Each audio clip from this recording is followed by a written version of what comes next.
Good evening, leaders. COVID-19 exposed San Antonio's dependency on low-wage hospitality jobs. 150,000 people lost their jobs overnight.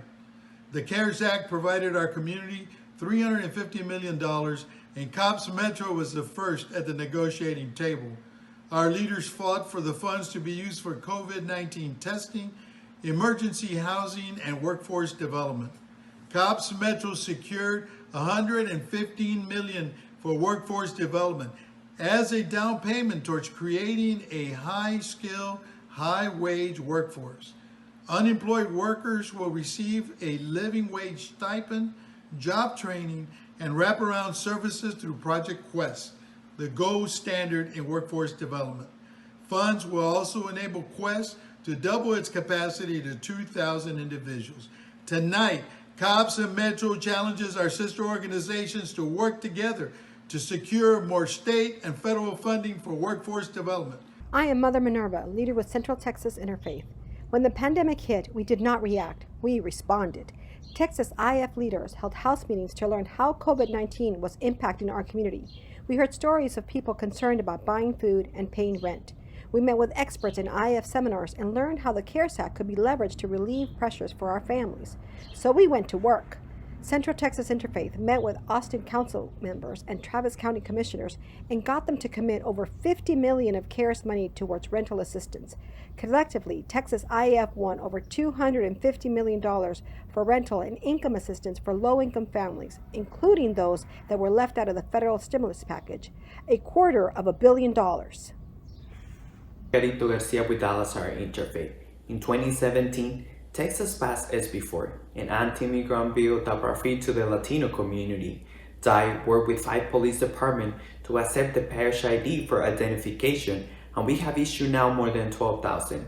But little did we know how important overdue it will be during this pandemic. About 60% of the COVID-19 cases in Dallas are Latinos. We call families, and some of them have the symptoms, but our county was requiring a government-issued ID for testing. DI met with county health officials to get parish ID accepted for COVID-19 testing. Also, we are working to get testing sites in our congregations. Parish ID is giving immigrants the confidence to report crimes and now literally saving lives. Hi, I'm David Lee Sincere Jr., pastor of Fort Bend Transformation Church. I have the honor of representing Fort Bend TMO near Houston, Texas. Just like many places across Texas, COVID-19 has economically devastated the most vulnerable communities in Fort Bend County. It was amazing to see how our TMO organizers trained and mobilized faith leaders in our county to advocate for a $23.5 million rental and utility assistance program. As a newly organized chapter, TMO showed faith leaders in Fort Bend County that if we work together and take a stand for the most vulnerable, we can make a difference. TMO, thank you for believing in us. You helped us keep thousands of residents in their home. Soon, we will be formally organizing our new chapter. If you live in Fort Bend County, we would love to have you. Thank you.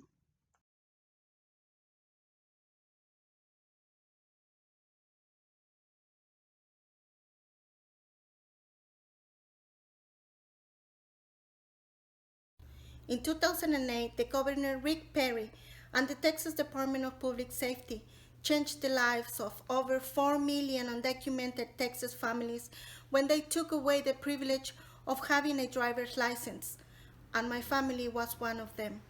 This was done in the name of public safety. Our families continued to drive, and as a consequence, we now do it in fear of being detained and deported for lack of an official identification. 15 other states in the USA extend this privilege to all residents regardless of their status. And the time is now for Texas to extend the same privilege to essential workers who risk their lives every single day to keep America running. I'm Father Gabriel Garcia, pastor at St. Peter and Paul Catholic Church in Dumas, Texas, and a leader with WTOS LEAD. Our county, Moore, ended up being the most infectious county out of the 254 in the state of Texas. This has brought a lot of challenges to our community, as well as our neighboring counties, Randall and Potter. Our biggest concern is the workforce of the meatpacking plant in Cactus, with more than 3,000 workers, mostly migrants. The workplace offers an excellent environment for the spread of the virus. This has had a huge impact in our community since a large segment of our Hispanic population works at the meat plant. They face the fear of being infected, the risk of losing their jobs if they report sick, and are now facing the danger of being reinfected. Some people have contracted COVID 2 and 3 times. Some of them struggled to be tested, even when they had severe symptoms and were not taken care of by the healthcare facilities. Our people are essential workers who have been treated like they were expendable.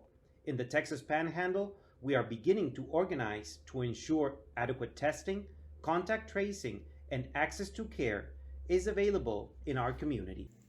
Mi nombre es Alma Garza de Carmen Anaya Elementary School. Durante la crisis del COVID-19 nos vimos de frente ante un cuadro crítico.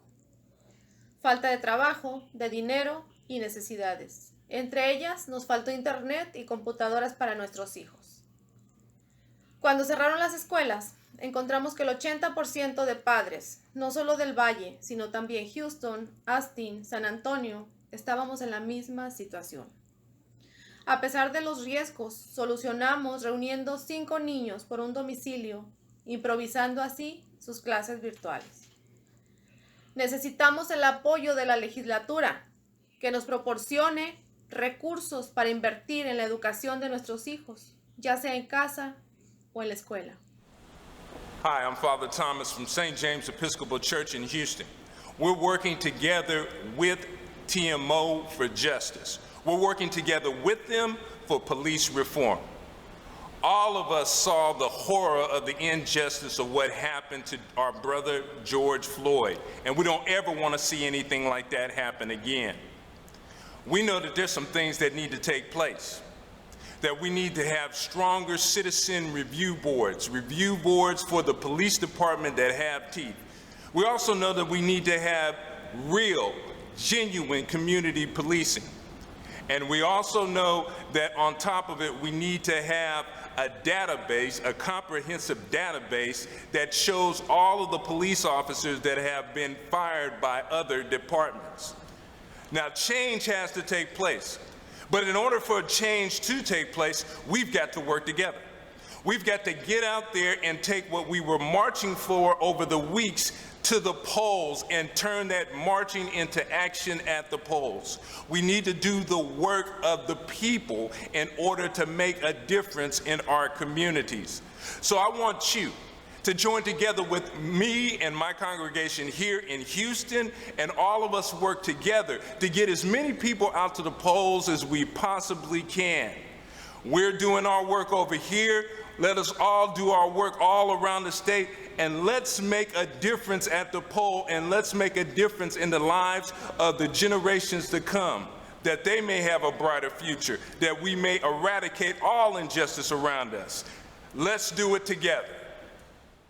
I'm Trent Henderson, a leader of Central Texas Interfaith and a board member of Capital Idea, Austin's workforce development program. Tonight, you have heard how COPS Metro built upon Project Quest and leveraged over $100 million in city and county funding to expand workforce development through their new GI Bill. COPS Metro has given us a proven model for success. We can simultaneously lift families out of poverty and sustain our long-term economic recovery.